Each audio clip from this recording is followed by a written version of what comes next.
afternoon, ladies and gentlemen. It's a privilege for me to be here today to not only share my story, but also my vision for a better future for women and girls anywhere in the world through digital communication. I believe it's possible for all the people, regardless of their background, to realize their dreams and goals. It only can be achieved through a unified global community, wanting the land and hand to change the imbalance to limited resources, including technology, that those who are living under underprivileged area can still achieve their success through hard working and dedication. I didn't start out wanting to change the world. I started out as a shy and curious girl in Afghanistan. As you know, a girl in Afghanistan is given a few opportunities to satisfy her curiosity. You see, we are expected to satisfy with no vision that granted to the woman in conservative societies. To be sure, there are many happy with this, but the problem is that we are not giving any chance to imagine anything else but serving the life for the husband and the house. This could be one future life. And I was lucky enough to find a way around of this. As a child, I always heard about rumors that would end up to change my life. I heard about a box that you can talk. You can learn about the people without meeting with them. And they don't care who you were or you are a girl. And it's called computer. This is the goal of my childhood. And when I was 16 years old, I had an opportunity to try it by myself. A friend of mine invited me to go to Internet Cafe to try a new service called Yahoo Messenger. We went to only Internet Cafe in Herat. We were the only women there. And to my amazement, the rumor was true. First-time experience of using the internet opens my eyes to the wider world, and for the first time, I realized that there are more than what was around of me. And right then, I became determined to somehow make the technology the center of my career. Very few women in Afghanistan have the opportunity to explore the world through technology. Think about that for a moment. We are not talking about giving the women a chance to achieve their dream. It's about them, not giving them a chance to dream at all. Of course, society that seeks to control wants to restrict information because it's a way for them to hold the power and deny the rights and freedom. After the first time of using the internet and Internet Cafe in Herat, I took the computer science at Herat University as my field. After the graduation, I set it out as my career. Eventually, I was able to start my own software development company. I could hire a lot of the women as bloggers and programmers. And I could become the first tech female CEOs in Afghanistan. Quite frankly, being tech CEOs anywhere in the world will introduce you some obstacles. But in Afghanistan, a place that most of the women are not supposed to work outside, the attack against of me was devastating, both personally and professionally. It was very hard for us to get a job from the men who didn't want to do business with the women. If we could even bring a client, they most often refused to pay for the work that we did for them. They put a spy on us, they followed us, and they threatened my employees and I.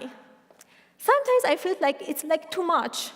But if I was quiet, what message I could send to other girls who want to have a career like I did? We couldn't stop, but we had to protect ourselves. So we decided to become as a digital entrepreneur, lower our physical address while expanding our presence online. One day, I got an invitation from the LinkedIn to joining the LinkedIn. I created an account there. And soon I realized that it is something different than other social media that I used to work. I set out to find clients, and it's led me to find an investor who is Italian-American, lives in New York City. We will not be able to meet at the beginning, but there was a trust between both sides, and it's led me to start an amazing project together. We started the project together. We also created hundreds of jobs for the women that they could work from the home. Finally, we could find our footage and continue the work that we loved. But there were uncountless obstacles. Finally, I could realize the career that I dreamed as a girl. But I know there were millions of the girls who are outside. They are just like me. They are curious, but given a narrow vision to explore the world. They're wanting to know more, but they don't know what's truly possible. So I started a nonprofit organization called Digital Citizen Fund to give access to technology and building the IT centers inside of public schools and train female students to learn a variety of jobs in technology. It's not about the job. It's about giving the woman an opportunity to gain independence, become self-sufficient, and fulfill their dreams and have a digital voice. It always the victim memorized when I see a girl go online, the time that I was in a cafe in Herat. You can see literacy changes in their face. These women and girls, they have lived their entire life depending on the men. And this would open up a world that they, for the first time, realize the financial independence. Has the power to dramatically change how a conservative society sees and treated a woman.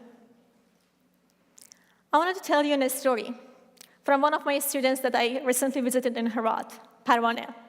She was belonging to the traditional family. Her family believed that she belonged to the home. Her uncle didn't allow her to go to the university after her graduation from high school. But she was a curious girl, just like I was. She could convince her parents, especially her mother, to go to our classes. She learned computer skill and business skill with us. She also learned how to use it in her real life. She had a dream.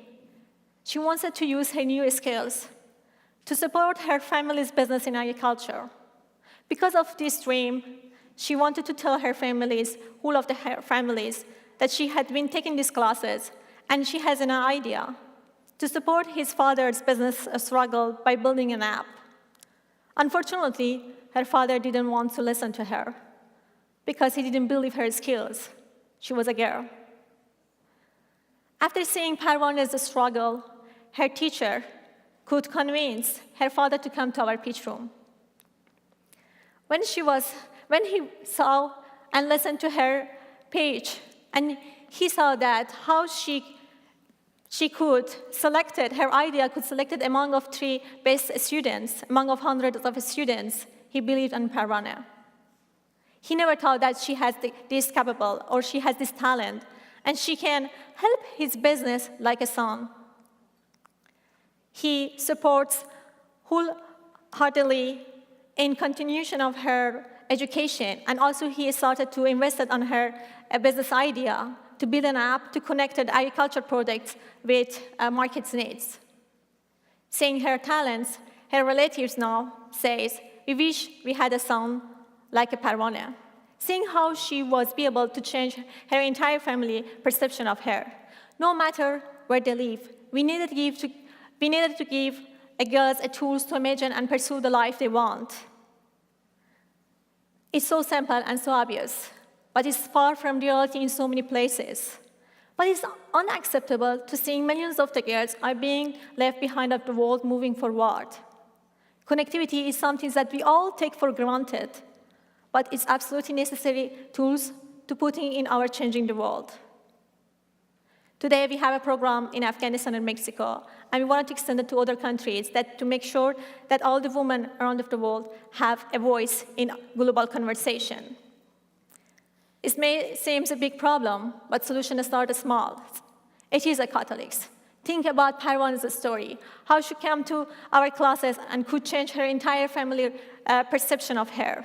Changing is radical, but the idea isn't. Giving everyone a chance to imagine a better life, and they can build it for themselves. Thank you.